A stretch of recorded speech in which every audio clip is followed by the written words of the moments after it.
ജർമ്മനിയുടെ എഞ്ചിനീയറിംഗിൽ പ്രൗഢിയുടെ ഒരു പ്രതീകമായി മെഴ്സിഡീസ് ബെൻസ് ലോഞ്ച് ചെയ്ത ഒരു ക്ലാസിക് ഐറ്റം. ഒരുപക്ഷെ അവർ പോലും ചിന്തിച്ചു കാണില്ല മെഴ്സിഡീസിന്റെ തന്നെ എക്കാലത്തെയും ബെസ്റ്റ് സെല്ലിംഗ് മോഡൽസിൽ ഒന്നായി ഇവൻ മാറുമെന്നത്. പ്രൊഡക്ഷൻ ടൈമിൽ കമ്പനിക്ക് ഒറ്റ ഡിമാൻഡേ ഉണ്ടായിരുന്നുള്ളൂ, ഈ ഒരു സെഡാൻ മോഡൽ മറ്റേതൊരു വണ്ടിക്ക് മുന്നിലും തലകുനിച്ച് നിൽക്കരുത്. അതുകൊണ്ട് തന്നെ മാസങ്ങളോളം നീണ്ടു നിൽക്കുന്ന എക്സ്പെരിമെന്റ്സ് അവർ നടത്തി. Suspension test, engine reliability test തുടങ്ങിയ ഒട്ടനവധി ടെസ്റ്റുകൾക്ക് ശേഷം 1976 ബെൻസ് അവനെ വിപണിയിലേക്ക് ഇറക്കി. ശേഷം സംഭവിച്ചത് 9 വർഷത്തെ പ്രൊഡക്ഷനിലൂടെ ലോകമെമ്പാടുമായി 27 ലക്ഷം യൂണിറ്റ് വിറ്റ് ഇന്നും വണ്ടികളെ സ്നേഹിക്കുന്ന ഓരോ വ്യക്തിയുടെയും മനസ്സിൽ മായാതെ നിൽക്കുന്ന ഒരു പേര്, മെഴ്സിഡീസ് ബെൻസ് W123.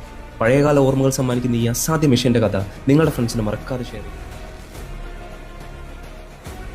ആനയങ്ങ് കയറി നിന്നാലും ഒന്നും സംഭവിക്കുന്നത് ഈ ഒരു വണ്ടി ഏതാണെന്ന് അറിയാമോ? 1976 ജർമ്മനിയുടെ എഞ്ചിനീയറിംഗിൽ പ്രൗഢിയുടെ ഒരു പ്രതീകമായി മെഴ്സിഡീസ് ബെൻസ് ലോഞ്ച് ചെയ്ത ഒരു ക്ലാസിക് ഐറ്റം. ഒരുപക്ഷെ അവർ പോലും ചിന്തിച്ചു കാണില്ല മെഴ്സിഡീസിന്റെ തന്നെ എക്കാലത്തെയും ബെസ്റ്റ് സെല്ലിംഗ് മോഡൽസിൽ ഒന്നായി ഇവൻ മാറുമെന്നത്. പ്രൊഡക്ഷൻ ടൈമിൽ കമ്പനിക്ക് ഒറ്റ ഡിമാൻഡേ ഉണ്ടായിരുന്നുള്ളൂ, ഈ ഒരു സെഡാൻ മോഡൽ മറ്റേതൊരു വണ്ടിക്ക് മുന്നിലും തലകുനിച്ച് നിൽക്കരുത്. അതുകൊണ്ട് തന്നെ മാസങ്ങളോളം നീണ്ടു നിൽക്കുന്ന എക്സ്പെരിമെന്റ്സ് അവർ നടത്തി. Suspension test, engine reliability test തുടങ്ങിയ ഒട്ടനവധി ടെസ്റ്റുകൾക്ക് ശേഷം 1976 ബെൻസ് അവനെ വിപണിയിലേക്ക് ഇറക്കി. ശേഷം സംഭവിച്ചത് 9 വർഷത്തെ പ്രൊഡക്ഷനിലൂടെ ലോകമെമ്പാടുമായി 27 ലക്ഷം യൂണിറ്റ് വിറ്റ് ഇന്നും വണ്ടികളെ സ്നേഹിക്കുന്ന ഓരോ വ്യക്തിയുടെയും മനസ്സിൽ മായാതെ നിൽക്കുന്ന ഒരു പേര്, മെഴ്സിഡീസ് ബെൻസ് W123.